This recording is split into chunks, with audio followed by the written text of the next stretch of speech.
சோலுத்துல் சிரிபிள் டிவைனில் உங்களை அன்புடன் வரவேற்கிறேன். இங்கு ஒவ்வொரு வார்த்தையும் உங்கள் ஆன்மாவுக்கு ஒரு இதமான நெருக்கமான நாதமாகும். நான் டாக்டர் உதயசூரிய அமரசேன. இது உங்கள் புனிதமான பயணத்தளம். இங்கே கதைகள் மருந்தாக மாறுகின்றன. ஒவ்வொரு கணமும் ஆழமான ஆரோக்கியத்தின் ஒவ்வொரு படியாக அமைகிறது. அமைதியை உள்ளிழுங்கள். சந்தேகங்களை வெளிவிடுங்கள்.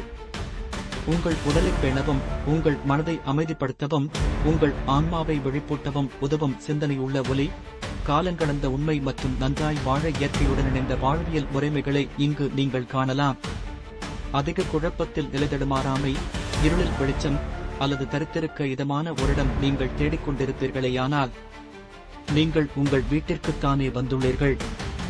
சப்ஸ்கிரைப் செய்து இணைந்து கொள்ளுங்கள். மாற்றம் தொடங்கட்டும்.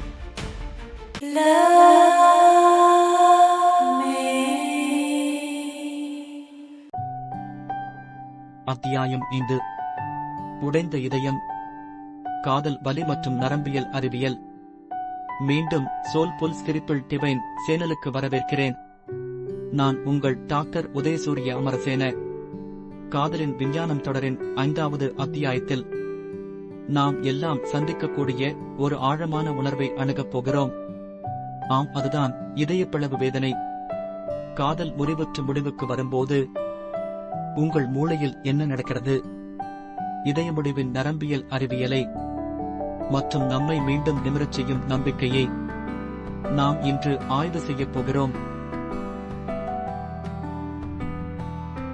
பகுதி 1. இதயவேதனை உணர்ச்சி மட்டுமல்ல. இதயவேதனை என்பது வெறும் உணர்ச்சி மட்டுமல்ல, அது உங்கள் உடலியலையும் பாதிக்கிறது.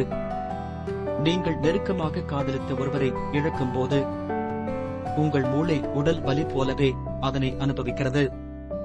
ஏனெனில் உங்கள் மூளையில் உள்ள அந்தேரிய சிங்குலேர் கோர்டெக்ஸ் உடல் வலியைச் செயலாக்கும் பகுதி உணர்வு புறக்கணிப்பிலும் செயல்படுகிறது. இன்சியுலா எனப்படும் மற்றொரு பகுதியும் மிகுந்த உணர்வுகளை செயலாக்குவதற்கு பதிலளிக்கிறது. இதனால் நீங்கள் மிகவும் மோசமாக பாதிக்கப்பட்டவர் போல உணர்கிறீர்கள். பகுதி 2. ரசாயன அதிர்ச்சி விட்டோவல். காதலில் இருக்கும் போது உங்கள் மூளை டோபமின், ஒக்சிடோசின், செரோடோனின் ஆகிய ஹார்மோன்களால் நிரம்புகிறது. அந்த உறவு முடிந்ததும் உங்கள் மூளை ஹார்மோன் குறைவடைந்த விட்டோவல் நிலைக்கு செல்லும். போதை மருந்துக்கு அடிமையானவர் அது கிடைக்காது அவதியுறும் நிலையைப் போலவே.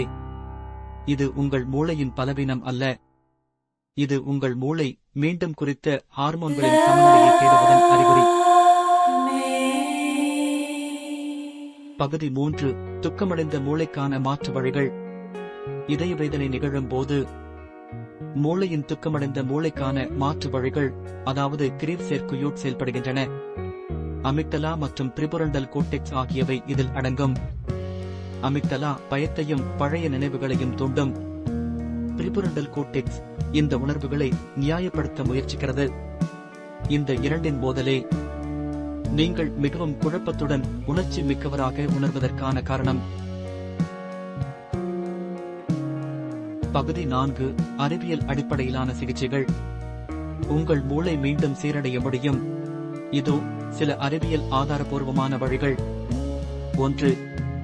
உணர்வுகளை ஒப்புக்கொள்ளுங்கள். அழுங்கள், எழுதுங்கள், தேசுங்கள். அடக்க வேண்டாம். 2. நிலைமையை மேலும் மோசமாக்கும் காரணிகளை தவிருங்கள். பழைய நினைவுகளை தூண்டக்கூடிய விடயங்களை நீக்குங்கள். 3. மறக்க முயல வேண்டாம், புதியதை உருவாக்குங்கள். புதிய தோழிகள், பசுமை, வாசிப்பு, படிப்பு போன்றவற்றில் ஈடுபடுங்கள். 4. தியானம், மூச்சு பயிற்சி, யோகா அமிக்டலாவின் செயல்பாட்டை குறைக்கும். 5. போசனை மற்றும் தூக்கத்தை பேணுங்கள். இவை உணர்வு ரீதியிலான குணமாகலை முன்னேற்றம். காதல் உங்கள் மூளையை மாற்றுகிறது. அதேபோல் மீட்சியற்ற சாதாரண நிலைக்கு திரும்பும் சக்தியும் உங்கள் மூளைக்குள் உள்ளது. பகுதி 5. ஏன் இது அதிகமாக வலிக்கிறது, ஆனால் ஏன் இது தேவையானது? இதயவேதனை நமக்கு தாங்கும் திறன், பரிதாபம், ஆழம், பற்றிய பாடங்களை கற்பிக்கிறது. இது நம்மை இணைத்துக் கொள்ளும் உணர்வு மனித முன்னேற்றத்திற்கு மிகவும் முக்கியமானது. நீங்கள் முழுவதுமாக உடைந்து நொறுங்கிப் போனவரல்ல. நீங்கள் மீண்டு உயர்ந்து வருகின்றீர்கள். ஒவ்வொரு இதய வேதனையும் கடந்த பிறகு நீங்கள் பாசமுள்ளவராக மற்றும் எல்லாம் அறிந்து உணர்ந்தவராக மாறுகின்றீர்கள்.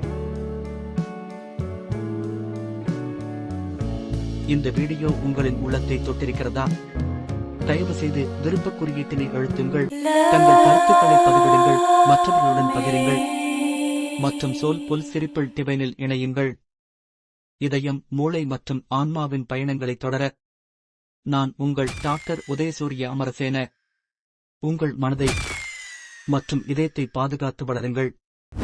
உங்கள் அனுபவத்தை பகிருங்கள். நன்றிகள் பல.